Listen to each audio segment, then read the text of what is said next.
Today, we're going to dive into why Kroger is a stock worth keeping a close eye on for income investors. Stay tuned to see why this stock is far more captivating than it might seem.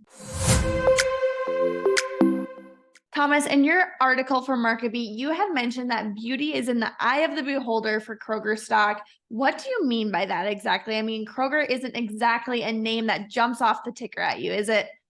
Yeah, that's the point. It's not an exciting stock, but it is a blue chip company with a well-established business. It's growing, it's widening margin, cash flow and free cash flow are improving. It pays a healthy dividend. It's got a solid outlook for distribution growth. You get it at a substantial discount to the broad market. It trades with half the volatility of the S&P 500, and all of that makes it a sleep well at night stock and a buy and hold forever stock.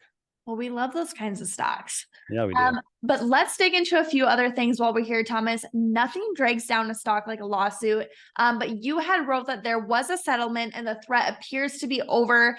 Can you give us some more details on that and how that's going to affect the stock? Yeah, Kroger got caught up in the opioid scandal. As the operator of pharmacies, it was certainly responsible for distributing opioids. It has recently settled its liability for $1.4 billion. This is less than expected. It's been logged on the books already. It's not going to affect financials very much over the next decade, and it will take a decade for the money to be paid out. I think this is nothing but a win-win for the company. It alleviates a lot of uncertainty and opens the door for the market to look at some more bullish aspects of the company. All right, well, some good news there. Thomas, it feels like the merger with Albertsons is a never-ending story here, but is it close to closing finally? And can this be viewed as a positive merger? I mean, both chains serve similar markets, don't they? They do, and this merger has been contested, but the two companies just announced a pact that should get the FTC off their back.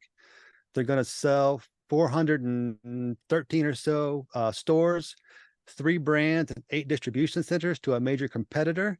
So they're going to reduce their own impact on the market while also improving their competition. So I think that that's also a win-win. It should pave the way for the merger. It's supposed to close early next year and should unlock value for both companies. All right, good to know. All right, so the reason that you like Kroger is the dividend. Kroger pays a substantial dividend. Can you break that down for us? Yeah, so it pays about 2.5%, trades for about 10 or 11 times earnings. That's a pretty high yield at a low valuation. It's got a low payout ratio. It can sustain dividend distribution increases for many, many years. The balance sheet is in great shape. The company had been repurchasing shares, but stopped doing that last year to save cash for the Albertsons merger.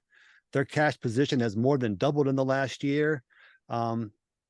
I see nothing but good in this. The distribution is safe. The merger with Albertsons is all but assured.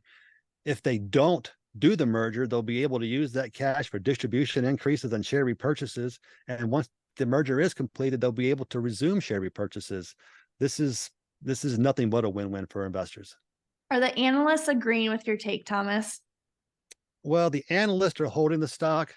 They're waiting for the merger.